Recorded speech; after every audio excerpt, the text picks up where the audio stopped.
Halo sahabat baik, bertemu kembali dengan saya Sigit. Saat ini saya akan berbagi kepada Anda 5 langkah mudah mengatur keuangan warung kelontong. Namun sebelumnya saya selalu berdoa kepada Anda, semoga Anda dalam kondisi yang sehat, panjang umur, banyak rezeki, dan kelak masuk surga. Amin. Berbicara tentang mengelola toko kelontong, ternyata merupakan bukan hal yang mudah. Meskipun kita sama-sama tahu, mengelola toko kelontong ini mengandalkan waktu yang fleksibel untuk kita bisa mengelolanya. Namun perlu diingat, mengelola toko kelontong modern sama halnya dengan mengelola bisnis-bisnis yang lain yang membutuhkan penanganan dengan menerapkan konsep manajemen pemasaran yang tepat, yaitu profesional, sistematis, dan terpadu.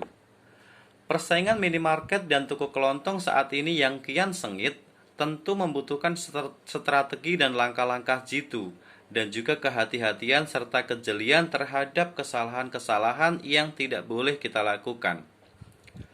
Kadang, toko kelontong mengalami kebangkrutan bukan karena kalah bersaing dengan minimarket, tetapi juga karena kesalahan yang kita lakukan tanpa sadar kita lakukan terus-menerus.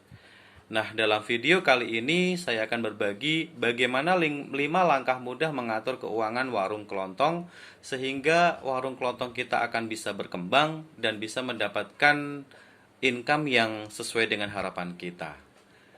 Langkah pertama, pisahkan uang usaha dan uang pribadi Anda. Dalam mengelola usaha warung kelontong, hal yang paling penting yaitu memisahkan uang usaha dengan uang pribadi Anda.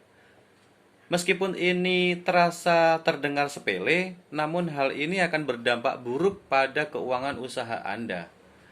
Dan jika kita lakukan terus-menerus, mencampur adukan uang usaha dan uang pribadi Anda, bisa jadi keuangan Anda akan tidak stabil, bahkan akan bisa kekurangan modal. Dan pastinya jika ini terjadi, kemungkinan besar Anda akan mengalami kebangkrutan. Jadi pastikan langkah pertama, pisahkan uang usaha dan uang pribadi Anda. Langkah kedua, lakukan pembukuan. Selain memisahkan uang pribadi dan uang usaha, selanjutnya buatlah pembukuan. Pembukuan yang dimaksud di sini yaitu mencatat pengeluaran dan pemasukan pada warung Anda. Lebih bagus lagi jika Anda mencatat apa saja yang Anda belanjakan dan pemasukan untuk mengetahui stok apa yang habis. Dengan melakukan pembukuan atau pencatatan setiap harinya, maka akan memudahkan Anda dalam mengetahui perkembangan usaha warung kelontong Anda. Karena dengan catatan yang lengkap, mengetahui berapa keuntungan yang Anda peroleh akan segera diketahui. Bahkan, Anda bisa lebih mudah dalam mengidentifikasi jika terjadi kerugian sekecil apapun. Langkah yang ketiga, ini yang sangat menarik, minimalkan piutang. Di dalam bisnis apapun, tentu saja ada yang namanya utang piutang. Apalagi jika Anda membuka warung kelontong itu di sekitar kawasan padat penduduk. Pastinya utang piutang ini akan sering kali terjadi. Nah, untuk perkembangan bisnis Anda supaya menjadi lebih baik, hindari penumpukan piutang yang terlalu banyak. Kenapa? Ini bertujuan untuk meminimalisir keuangan yang tidak stabil. Karena dengan adanya piutang yang menumpuk, maka modal tidak segera kembali. Dan pastinya kebutuhan warung yang selanjutnya akan kesulitan.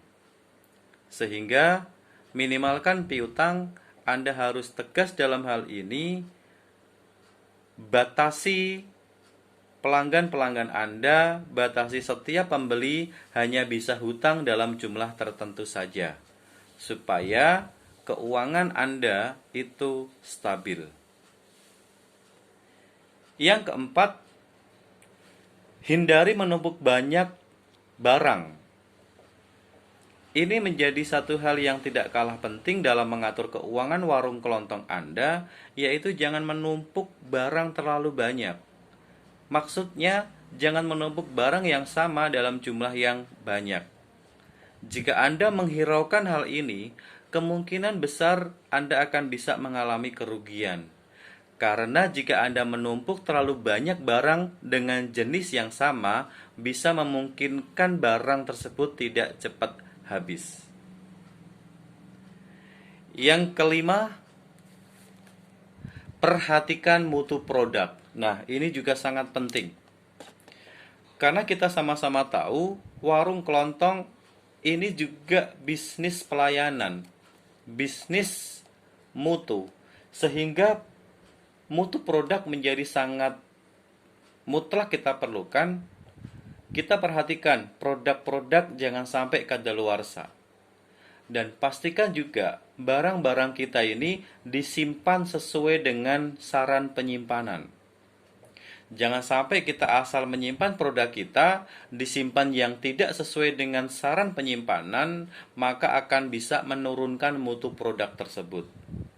Apabila pelanggan Anda, pembeli Anda, kecewa karena produk mutu kita yang menurun, pastinya bisa dipastikan mereka tidak kembali lagi ke warung kelontong kita. Kalau dia tidak kembali hanya sendiri, tidak begitu berdampak. Tapi bagaimana pelanggan yang kecewa ini nanti juga akan bercerita dengan orang-orang sekeliling Anda, bercerita dengan orang-orang yang dalam lingkungan yang luas, pastinya akan mendatangkan sebuah gelombang di mana para pembeli akan berkurang. Pembeli-pembeli mulai tidak mendatangi warung Anda karena memiliki sebuah kualitas mutu produk yang kurang bagus. Nah, terima kasih.